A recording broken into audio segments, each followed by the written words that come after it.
Hello, my friends. This is Daniel, the Note to Self guy, coming at you. Happy Sunday, everybody. Hope everyone's doing well. Last week, we talked about poor man's proverb number 18, which was, are all sins created equal? Are all sins created equal?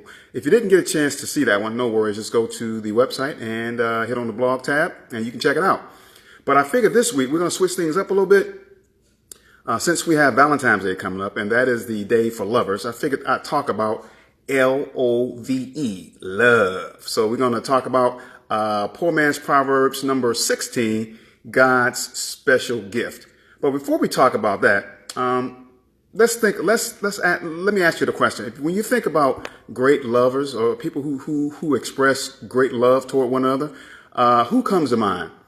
Well, some might say Romeo and Juliet.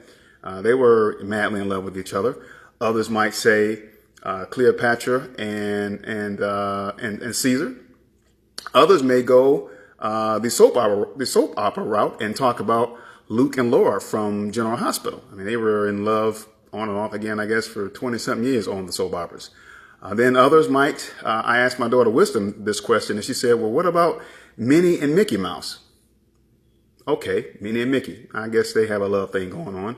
And then my personal favorite, which was Popeye and Olive Oil.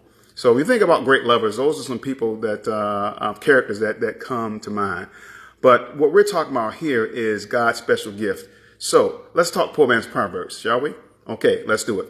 Poor man's Proverbs number 16, God's special gift. What we're talking about here is we're talking about the fact that in John 3:16. God states in his word, "For God so loved the world that he gave his only son, that whoever shall believe in his son shall not perish, but shall have everlasting life." So in other words, God loves the world so much that he basically gave his son, he offered up his son. So what does that mean? Basically, God sent his only son on a suicide mission to die for me, to die for you, to die for everybody. He sent his son to die for everybody. Now think about what that really means. Now, okay, I have 2 children. I have a wife. I would probably give my life without any question for either one of them 3. But the question then becomes, are you willing to give your life for anybody else? Would you give your life for the for the kid that bullied you, for the kid who bullied you in the 5th grade?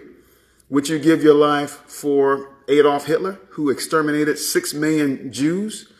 Would you give your life for a perfect stranger? In all honesty, I don't know that I would. But yet God loved us so much that he gave his life for everybody. And what makes this love story or this special gift even much more special is the fact that,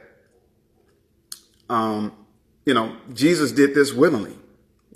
He could have told God, "No, I'm not going. I'm not going on that suicide mission," because he knew what was coming on. He knew what was going to happen. He knew the deal. And then the fact that he died such a painful death. They spat upon him. They beat him up beyond recognition. They whipped him. They made him carry his own cross. They nailed him. I don't know if you guys can, I'm going to switch back here. They pretty much nailed him on the cross. And back in the time, if you know anything about crucifixion, if you look it up, just Google it. It is one of the most painful ways that a person could die. Excruciating pain. And he did all this. He did all that for us. Why did he do it? Because of the love that he has for mankind. And for that, we should all be thankful.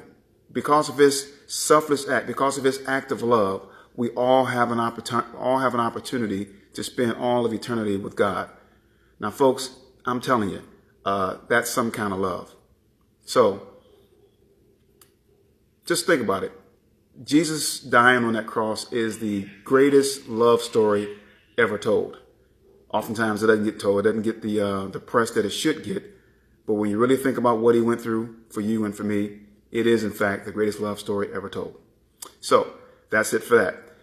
So next week, we're going to get back on schedule a little bit, and we're going to talk about poor man's Proverbs number 19, which is entitled avoid the spotlight. Avoid the spotlight. Now you're thinking, avoid the spotlight. What spotlight are you talking about? A note to self guy. Well, if you want to get a sneak peek, you can go to the website and check it out, and you'll be ahead of the game. But I do want to take this time, guys, and say to you that for those of you that have purchased Note to Self, and I know this thing shows up backwards, I haven't been able to figure out how to make it turn up the proper way.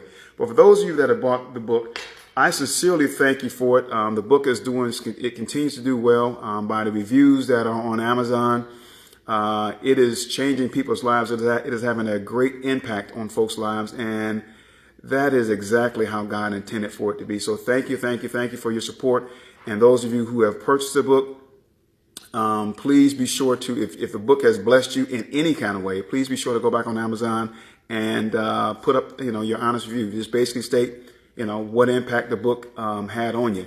And certainly share it with your friends, share it with anybody that needs to be uplifted, that needs to be encouraged, that needs to be inspired. Heck, anybody that needs to have that needs to laugh, because there's a chapter in there, chapter 4, where there's a lot of laughter going on. Okay, so guys, well, this is it for now. I'll talk to you guys next week. This is Daniel and Upset Guy. Be blessed. Peace. Bye-bye for now. Peace.